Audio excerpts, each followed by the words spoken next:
नमस्कार मित्रांनो, मी शरद तायडे, महाराणा प्रताप विद्यालय भुसावळ तुमचं सर्वांचं आजच्या या ऑनलाईन व्हिडिओमध्ये हार्दिक स्वागत करतो. विद्यार्थी मित्रांनो, आपण इयत्ता 10वी विषय इतिहासाचा दुसरा जो पाठ आहे, इतिहास लेखन भारतीय परंपरा, या पाठाचा अभ्यास करतो आहे. मित्रांनो, या पाठामध्ये आपण इतिहास लेखनाच्या ज्या 3 परंपरा आहे, त्या 3 परंपरांपैकी 2 परंपरांचा मागच्या तासाला अभ्यास केला. त्यामध्ये आपण वसाहतवादी इतिहास लेखन म्हणजे काय ही संकल्पना समजून घेतली. त्याचबरोबर प्राच्यवादी इतिहास लेखन हे सुद्धा आपण समजून घेतलं. वसाहतवादी इतिहास लेखनामध्ये आपण पाहिलं की इंग्रजांच्या वसाहतवादी धोरणातून जो इतिहास लिहिला गेला, जिथं भारतीय इतिहासाला गौण स्थान देऊन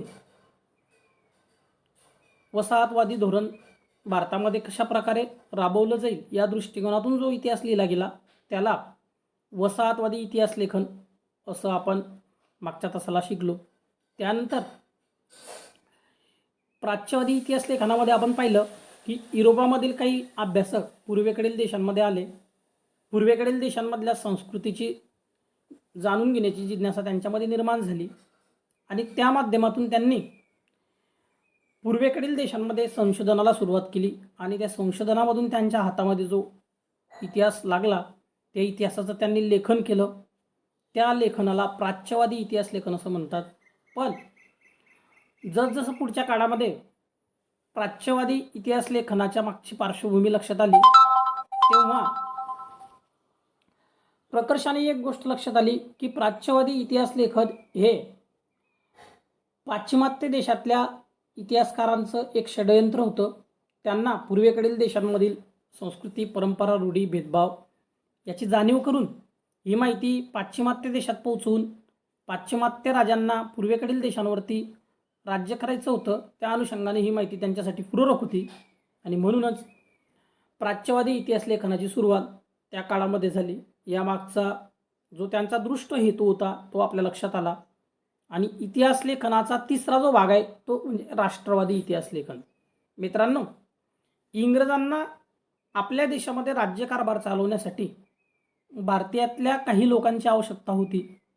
त्या माध्यमातून त्यांना इंग्रजी शिक्षण देणं इंग्रजांना गरजेचं वाटलं आणि त्यातून इंग्रजी शिक्षणाची सुरुवात इंग्रजांनी भारतात केली. भारतातले काही नागरिकांनी इंग्रजी शिक्षण घेतलं आणि इंग्रजी शिक्षण घेतल्यावर त्यांनी भारतीय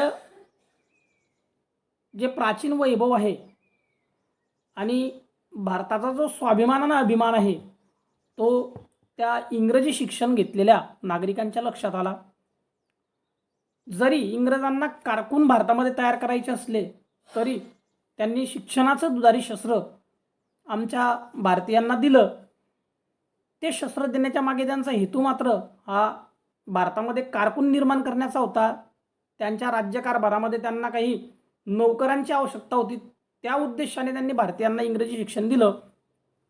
पण त्या शिक्षणाचा फायदा असा झाला की जे भारतीय नागरिक इंग्रजी शिक्षण घेऊन विद्याविभूषित झाले त्यांनी पाश्चिमात्य देशांच्या प्रगतीचा अभ्यास केला, त्यांच्या परंपरांचा अभ्यास केला, त्यांच्या दृष्ट हेतूंचा अभ्यास केला आणि त्यांच्यामध्ये आपल्या प्राचीन भारतीय वैभवाचा आणि भारतीय विविध परंपरांचा आत्माभिमान जागृत झाला आणि त्या माध्यमातून राष्ट्रवादी इतिहास लेखनाला सुरुवात झाली.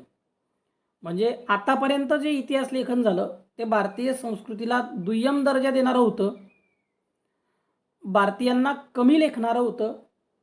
भारताचा जो वैभवशाली इतिहास आहे त्या इतिहासाला दाबून टाकणारं होतं आणि त्याच माध्यमातून शिक्षित होऊन या तरुणांच्या हे लक्षात आलं आणि त्यांनी सुद्धा भारताचा जो ब्रिटिशांनी लिहिलेला इतिहास आहे हा कसा चुकीचा आहे याचा अभ्यास केला आणि मग आपण सुद्धा आपल्या देशाचा इतिहास लिहिला पाहिजे. आपल्या देशाचा गौरवशाली, वैभवशाली इतिहास आपण शोधून त्याची मांडणी केली पाहिजे असं प्रकर्षाने भारतीय नागरिकांच्या लक्षात आलं.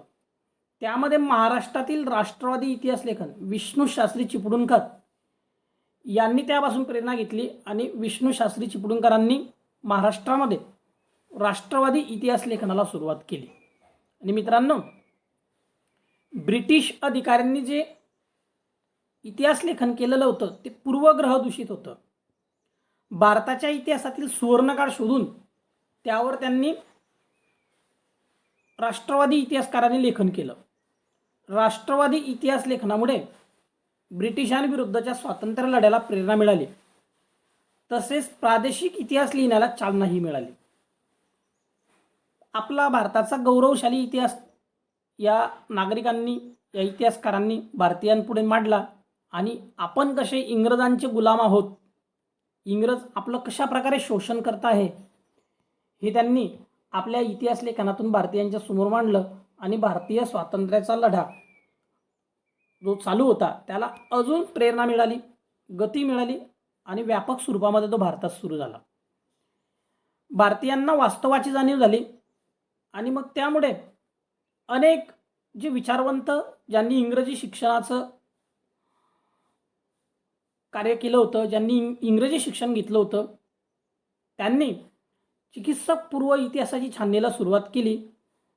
अशा प्रकारे त्यामध्ये महादेव गोविंद रानडे, रामकृष्ण गोपाळ भांडारकर, विनायक दामोदर सावरकर, राजेंद्रपाल मिश्र, रमेशचंद्र मुजुमदार, काशीप्रसाद जयस्वाल, राधाकुमुद मुखर्जी, भगवानलाल इंद्रजी, वासुदेव विष्णू मिराशी, अनंत सदाशिव आडतेकर हे काही राष्ट्रवादी इतिहासकारांची नावे आपल्याला इथं लक्षात येतात.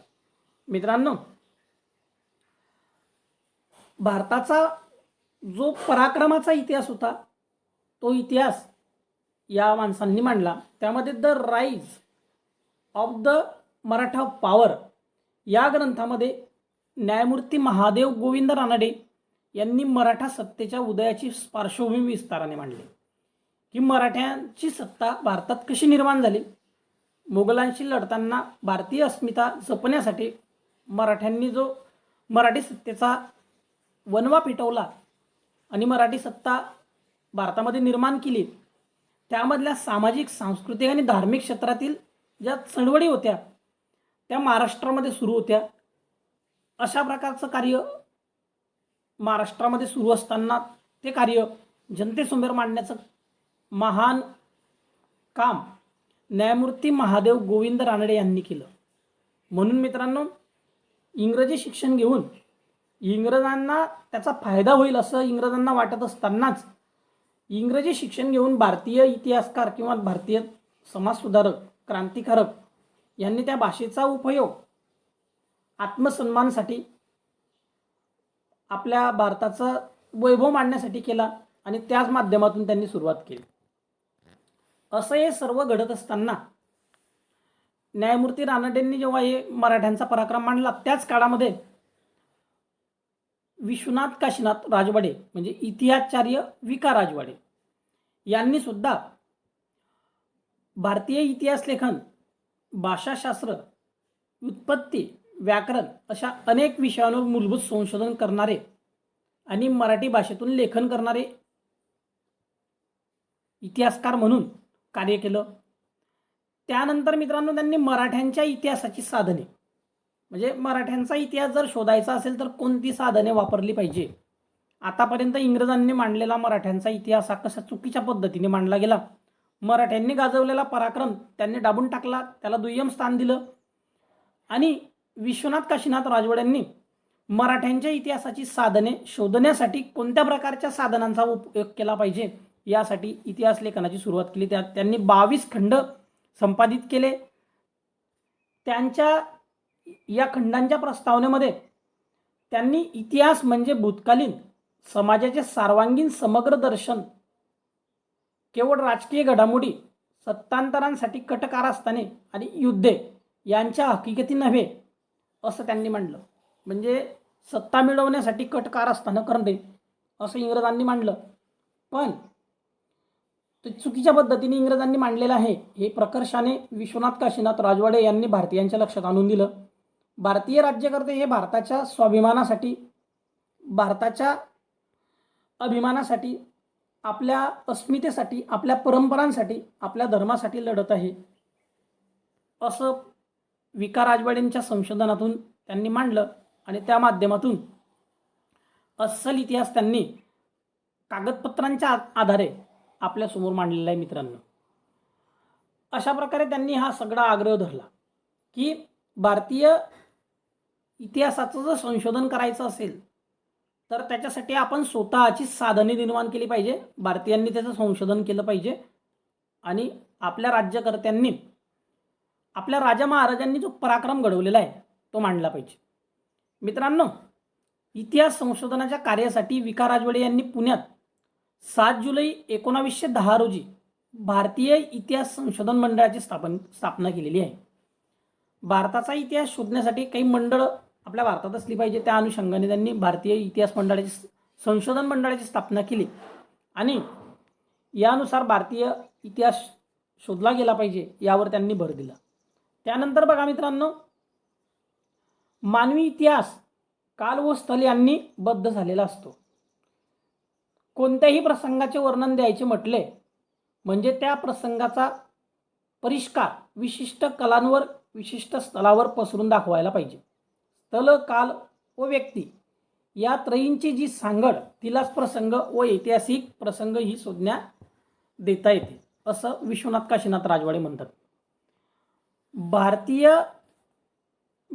भारतीयांनी ब्रिटिशांच्या विरुद्ध दिलेल्या स्वातंत्र्य लढ्याला प्रेरणा देण्यासाठी राष्ट्रवादी इतिहास लेखनाचं कार्य खूप महत्त्वाचं आहे. राष्ट्रवादी इतिहास लेखनाने भारतीय नागरिकांच्या मनामध्ये, जे इंग्रजांचे आपण गुलाम होतो त्यांच्या मनामध्ये स्वातंत्र्याचं प्रेरणा निर्माण केली. स्वातंत्र्य मिळवण्यासाठी प्रत्येक भारतीयाने जागृत झाला पाहिजे असा एक आत्माभिमान त्यांच्यामध्ये जागृत केला. त्यामध्ये विका राजवाडेंचं कार्य जेवढं महत्त्वाचं आहे तेवढंच कार्य मित्रांनो स्वातंत्र्यवीर सावरकर, विनायक दामोदर सावरकर यांचं सुद्धा महत्त्वाचं आहे.